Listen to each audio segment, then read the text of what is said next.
एक प्रस्ताव और उस प्रस्ताव ने उड़ा दी नीतीश कुमार की नींद। और वो प्रस्ताव किसका? प्रस्ताव एलजेपी का। लेकिन उस प्रस्ताव में ऐसा था क्या जिसने नीतीश कुमार की नींद उड़ा दी? लेकिन क्या वो प्रस्ताव वाकई में पटना में या बिहार में ही लिखा गया, या फिर उसकी स्क्रिप्ट दिल्ली में थी, यानी कि रिमोट कंट्रोल कहीं और? ये जिक्र और फिक्र क्यों? आखिरकार बिहार की सियासत में चल क्या रहा है? और सियासत में ये प्रस्ताव जो है जिसका जिक्र मैं कर रहा हूं, और ये प्रस्ताव मेरे हाथ में भी है दोस्तों, अभी मैं पढ़ूंगा भी इस प्रस्ताव को, लेकिन ये प्रस्ताव वायरल क्यों हो रहा है इतना? पर्दे के पीछे की पूरी दास्तान आपको बताऊं, लेकिन वो सुना होगा आपने कि जिस चिराग को घर रोशन करने के लिए हमने चुना था, सोचा था जिस चिराग से घर रोशन होगा, मालूम नहीं था वही चिराग घर में आग भी लगा सकता है। और बिहार की सियासत में भी कुछ ऐसा ही हो रहा है, पर्दे के पीछे और पर्दे के सामने भी। और सियासत के खेल में वैसे भी जैसा दिखता है वैसा होता नहीं, और जो दिखता है वो तो हरगिज नहीं होता। मगर पर्दे के पीछे की कहानी अब संकेत और संदेश के जरिए सामने आने लगी है। बड़ा खेल हो रहा है, लेकिन वो खेल क्या नीतीश कुमार के साथ हो रहा है? और वो खेल कोई और नहीं बल्कि चिराग पासवान खेल रहे हैं। मगर ये सवाल क्यों हो रहा है? और चिराग पासवान क्या वाकई रिमोट कहीं और है, जैसे कि आप मेरे पीछे देख रहे हैं, और डायलॉग डिलीवरी कर रहे हैं? ऐसा मुझे लगता नहीं है, क्योंकि चिराग पासवान अभी तक पीएम मोदी के रंग में रंगे नहीं है पूरी तरह से, जैसे जितिन राम मांझी, उपेंद्र कुशवाहा। लेकिन चिराग पासवान की एक अपनी पहचान है, और चिराग पासवान इस बार नीतीश की उम्मीदों के चिराग बुझाने पर तुल चुके हैं। आइए सियासत के खेल को समझते हैं और इस प्रस्ताव का मतलब समझते हैं। जहां आग होती है वहीं पर ही धुआं होता है। कहीं ना कहीं आग जरूर लगी है, क्योंकि चिराग पासवान बिहार में इस वक्त एक रहस्य बन गए हैं। बेचैन बीजेपी भी है और टेंशन में नीतीश है, क्योंकि अगर यह सच हुआ कि चिराग किस तरफ जाएंगे, इस सवाल का उत्तर अगर मिल गया तो ठीक, वरना फिर टेंशन और बढ़ेगी। यह बात क्यों की जा रही है? क्योंकि मसला एक प्रस्ताव पर आकर टिक गया है, और उन पुराने बयानों को लेकर जो हाल ही में चिराग पासवान और उनकी पार्टी के नेताओं ने दिए। चिराग पासवान, जैसे कि मैंने आपसे कहा, कि एक युवा नेता है, डायनेमिक नेता है, और समाज के भीतर उनकी एक अलग पहचान बन चुकी है। और रामविलास पासवान की विरासत को सही तरीके से संभालने वाले नेताओं में चिराग पासवान अपने आप को साबित कर चुके हैं। लेकिन मैं बात यहां पर एक शब्द पर करना चाहूंगा, और वो शब्द है इस प्रस्ताव में लिखा स्वतंत्र शब्द। स्वतंत्र,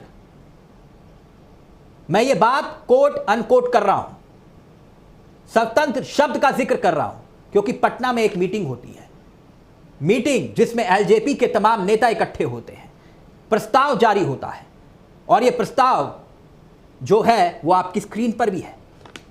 16 तारीख का यह प्रस्ताव है। इसमें एक बयान जारी होता है, और इस प्रस्ताव में 10 पॉइंट होते हैं, और इन 10 पॉइंट में 2 पॉइंट बहुत महत्वपूर्ण होते हैं।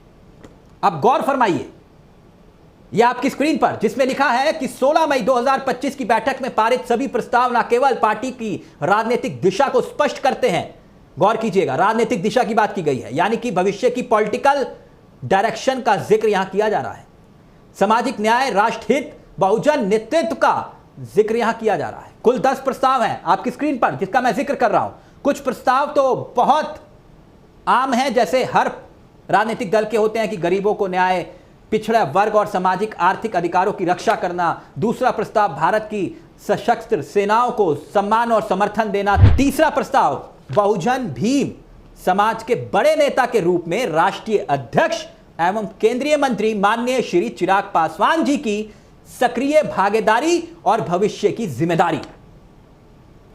चौथा पॉइंट, बहुजन भीम संकल्प समागम का आयोजन, और इसके बाद भी प्रस्ताव पारित किया गया। जो प्रस्ताव पारित किया गया उसने जेडीयू और बीजेपी दोनों के कान खड़े कर दिए, हैरत में आ गए। यह कैसा प्रस्ताव? क्योंकि इस प्रस्ताव में संकेत और सवाल और संदेश साफ था, चिराग पासवान चाह क्या रहे हैं। वो प्रस्ताव अब आपकी स्क्रीन पर, बिहार विधानसभा चुनाव 2025, एलजेपी रामविलास पासवान की पार्टी स्वतंत्र पहचान के साथ भागीदारी। जैसे कि मैंने आपसे अभी कुछ रिपोर्ट में शुरू में कहा था स्वतंत्र शब्द, उस पर मैंने जोर दिया था। स्वतंत्र शब्द का इस्तेमाल यहां पर किया गया है।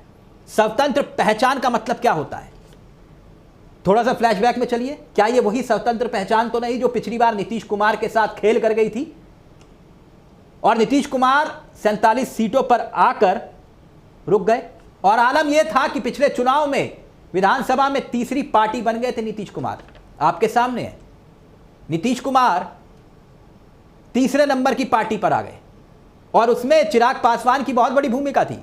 आरजेडी सबसे बड़ी पार्टी बन के उभरी, बीजेपी दूसरे नंबर की पार्टी और तीसरे नंबर पर कोई और नहीं बल्कि जेडीयू यानी नीतीश कुमार की पार्टी। बड़ी मुश्किल से, खींचतान से, मशक्कत से नीतीश कुमार मुख्यमंत्री बनते हैं। अब संकेत संदेश साफ कि एनडीए में शामिल जितिन राम मांझी के बाद चिराग पासवान क्या वाकई में सीटों के लिए सियासी खेल खेल रहे हैं? मुझे नहीं लगता। मैं ये क्यों कह रहा हूं उस पर भी आऊंगा, लेकिन बिहार विधानसभा में जैसे कि आप जानते हैं 243 सीटें, बीजेपी और जेडीयू के बीच में लंबे समय से सीटों को लेकर इस वक्त खींचतान चल रही है, नेतृत्व को लेकर चल रही है। पिछली बार भले ही 100-101 सीटों का संतुलन बनाया गया था और चुनाव लड़ा गया था, ऐसे में बची हुई 42-43 सीटों को लेकर कुशवाहा, चिराग पासवान और जितिन राम मांझी, इनमें रेस चल रही है। मगर मैंने फिर कहा कि मुझे नहीं लगता यह बात सिर्फ चिराग पासवान जो कह रहे हैं वो सीटों तक सीमित है। बिहार की राजनीति में लौटने वाला बयान याद कीजिए। चिराग पासवान ने कुछ रोज पहले क्या कहा था और उनके एक बयान के बाद सियासी हलचल मच गई थी। यही कहा था ना चिराग पासवान ने कि बिहार उन्हें बुला रहा है। याद कीजिए ये खबर। मैं केंद्र की राजनीति से ज्यादा खुद को बिहार की राजनीति में सहज महसूस करता हूं। याद दिला दे, इससे पहले जुमई से सांसद अरुण भारती, उन्होंने क्या कहा था? चिराग पासवान को बिहार में कोई बड़ी जिम्मेदारी मिलती है तो वो इसी साल विधानसभा का चुनाव लड़ सकते हैं, यानी सांसदी छोड़कर विधायकी का चुनाव। तो वो विधायक बनने के लिए तो चुनाव लड़ेंगे नहीं। और फिर उसके बाद ये बैठक, और बैठक में प्रस्ताव स्वतंत्र पहचान के साथ भागीदारी का प्रस्ताव। तो यह क्या सब कुछ सामान्य दिखाई दे रहा है आपको दोस्तों? पर्दे के पीछे की इस कहानी को आप समझ रहे होंगे, मुझे पूरी उम्मीद है। और चुनाव के वक्त चिराग पासवान की पार्टी की ओर से इस वक्त पूरी रणनीति के आधार पर कदम को आगे बढ़ाया जा रहा है। रणनीति के आधार पर सोच समझकर। इसका भी मैं उदाहरण देता हूं। ये सिर्फ स्वतंत्र पहचान की बात कही नहीं जा रही, सीधे तौर पर बीजेपी और दूसरे जो सहयोगी दल हैं उनको संकेत दिया जा रहा है एलजेपी किसी भी हाल में, किसी भी सूरत में कहीं कॉम्प्रोमाइज नहीं करेगी, समझौता नहीं करेगी। वैसे भी सच है, बिहार में एक आम चलन रहा है। अब आप कहेंगे कि भाई ये सीटों के लिए दबाव, प्रेशर पॉलिटिक्स का एक खेल है, राजनीतिक दल अपनाते हैं, मगर लगता नहीं है कि चिराग पासवान सिर्फ सीटों के दबाव के लिए ये खेल को खेल रहे हैं। चिराग अपनी राजनीतिक ताकत को समझ चुके हैं, समझा भी चुके हैं, मोदी तक को समझा चुके हैं, और दाव अगर सही पड़ा तो मसला सीधा सीएम की कुर्सी का है। कैसे? अब मैं आपको समझाता हूं। क्योंकि यह रणनीति सिर्फ राजनीतिक बयानों तक सीमित दिखाई नहीं दे रही है। इसका उदाहरण यह है कि एलजेपी प्रदेश भर में बहुजन भीम संवाद नाम से सम्मेलनों को करने जा रही है। अब इसका मतलब क्या है? चिराग पासवान का मकसद बहुजन समाज के मुद्दे को उठाते हुए जमीनी स्तर पर अपनी पकड़ मजबूत की जाए, और चिराग पासवान इस कार्यक्रम के जरिए बीजेपी को यह जतलाना चाहते हैं और जतलाने में कामयाब हो सकते हैं कि एलजेपी की जमीनी पकड़ मजबूत है। उसे नजरअंदाज करना एनडीए के लिए घाटे का सौदा है। यानी बात सिर्फ कोरी बयानबाजी तक सीमित नहीं है।